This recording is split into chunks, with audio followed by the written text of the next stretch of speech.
Hi, friends. Welcome to Direct Impact Broadcasting. The network of growth and transformation presents S.O.S For Leaders, where your host, Tywauna Wilson, will be sharing leadership and personal growth strategies. Let's jump right in.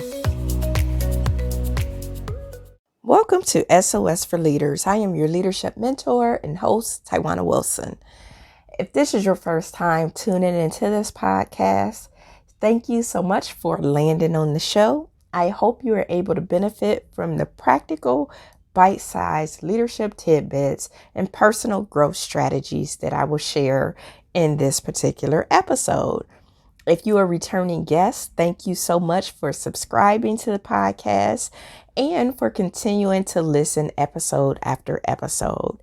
Either way, if you could do me a favor and share this podcast out with your network and those you are connected with, because you never know who needs to hear this particular episode that we're talking about today. What we're going to talk about today, we are still in our series on imperfection. And today we're going to talk about those leadership traits that are rooted in imperfection. So a great leader does everything perfectly, right? No, we all know that that's not true. We all know that that's not the case. Nothing could be further from the truth. After all, even the leader is still human. And for some reason or another, your teams are going to think as the leader that you have some super powers that they don't possess, even though you put your shoes on exactly the same way that they put their shoes on. This humanity means that you're just as prone to mistakes as anyone else on the planet. In truth, a leader is generally called on to make more decisions than those that work under them, right? That's the nature of the beast. So it could be argued that they make more mistakes than anyone else. The law of averages being what it is called. When you are the leader of people, you have to make way more decisions, which means that all of those decisions are not going to be winners. You're going to make mistakes. The more decisions you make, the more mistakes you make. So what does this mean for you if you're hoping to be a good leader for your team, or if you're not already a leader for your team, or maybe you are a newer leader and you're trying to figure it out? You have that fear of being a failure and making mistakes, and it's going to come. You're going to make some mistakes, so get over the fear. But first, you need to understand that the best leaders really do embrace their imperfection. So think about these four kind of like traits of leaders in regards to imperfection. So inspiration. When those under you start seeing not just your accomplishments, but things you fought through to get to where you are today, they start seeing the possibilities for their own future. After all, if you could succeed despite your flaws and your mistakes, then why couldn't they? There's nothing quite so inspiring as seeing someone fight against adversity and win. People like to see where someone has slayed their giants, somebody has won. And as a leader, you're in an excellent position to teach these values from your own mistakes, being that inspiration.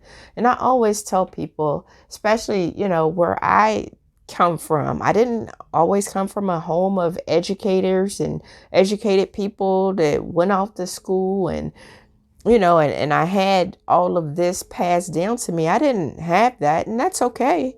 But it's those things that made my journey what it is, that I'm able to talk with our youth leaders about, it doesn't matter how you start, but how you finish. So being that inspiration, because I had things that didn't always work out. I talk with my laboratorians about, in our industry, you have to be certified, or at least most places really desire and want, some require you to be certified. And I didn't pass my certification test on the first try or the second attempt.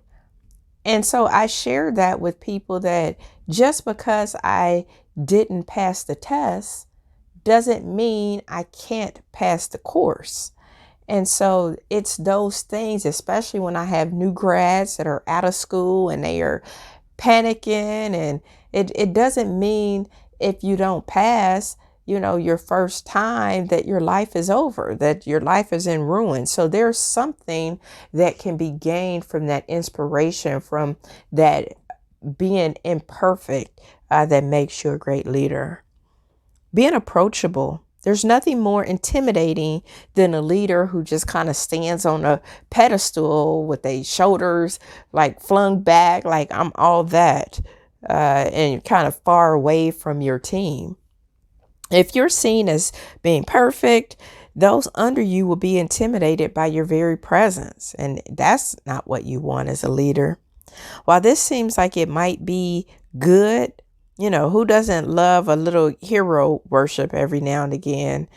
You want to know that you're doing a good job, but this can be detrimental to your team. Your crew needs to know that they can come to you with questions or problems, and know that you're not going to judge them. That they want to know that they can approach you with, I made a mistake, I messed up. When you embrace your imperfection, you're going to find you're more relatable and easier to talk to. And this makes for better dialogue and more openness, especially when things might not be going well for some of your team members and they need your help to get back on track. And so knowing that you are approachable, like it's okay, to make a mistake, and know that you're not going to think I'm such a bad, terrible person, I'm such a failure, of being able to, not be an intimidating leader, not standing on your pedestal, because we've all made mistakes. And if you are one of the few people that have never made a mistake, it's coming. Trustworthiness, of having that, being able to be trusted. So when you are approachable, it does lead to trust very easily. They kind of go hand in hand. If your team feels like they can talk with you, chances are those same points of vulnerability coupled with some inspiration means they'll also feel like you're in a position to be able to help. Basically, your team will trust you more, which is crucial to success when it comes to building a solid team. If your team does not trust you, there's only so far you're going to be able to go. You gotta have trust, and your team has to be able to approach you. If not, they can't approach you, they won't trust you. And you're only going to be able to go so far. And you're going to be looking back, wondering like, why are we still in the same place that we were at last year? Why are these employee engagement results the same as when we took the employee survey last year? So having that ability to be able to trust.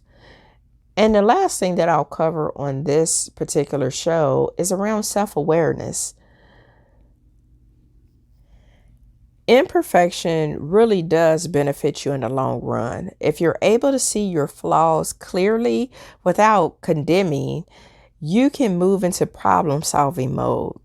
And here's where you put your best leadership skills to work, by building a team that complements your abilities.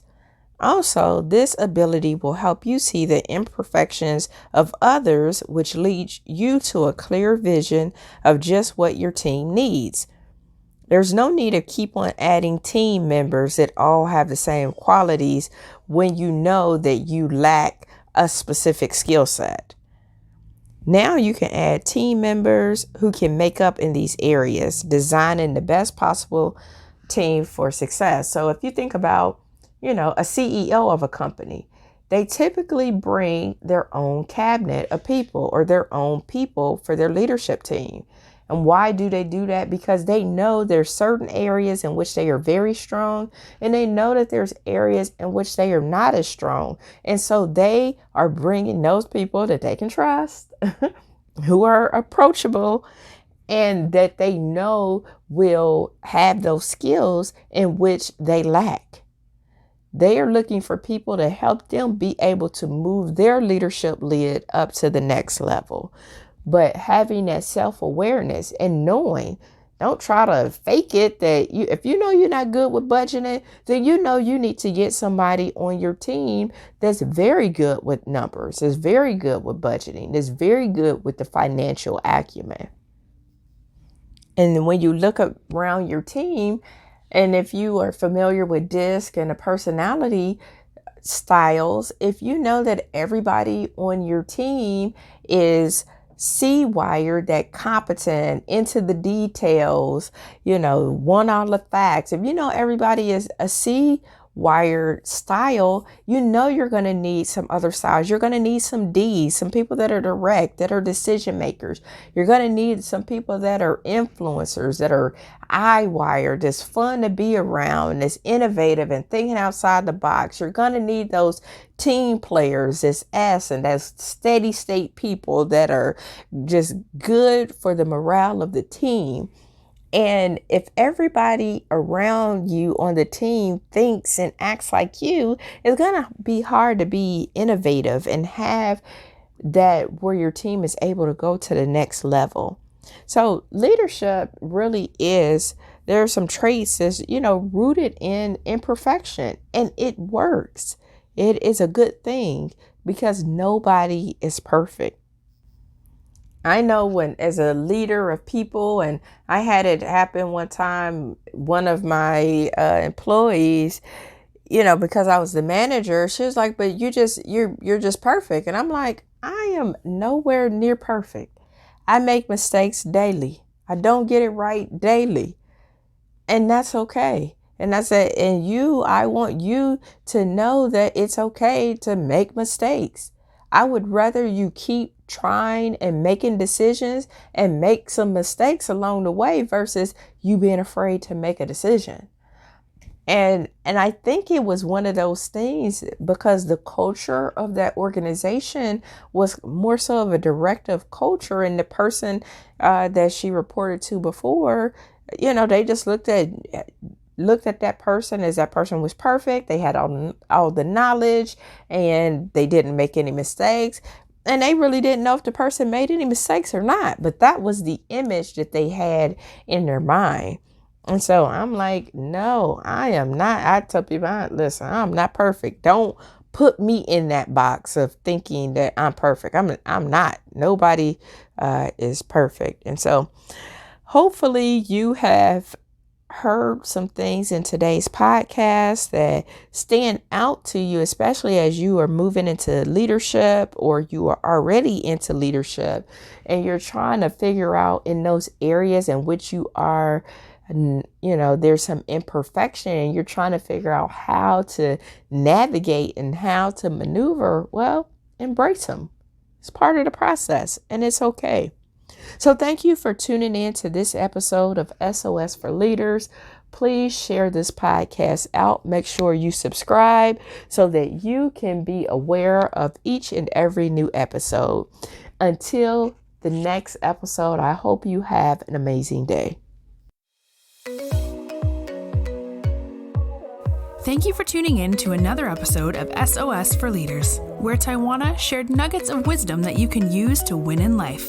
Follow her on Facebook, Instagram, and connect on LinkedIn. And remember, the secrets of success in your life resides inside of you. When you know what your strengths are, you can utilize them to live an impactful and influential life.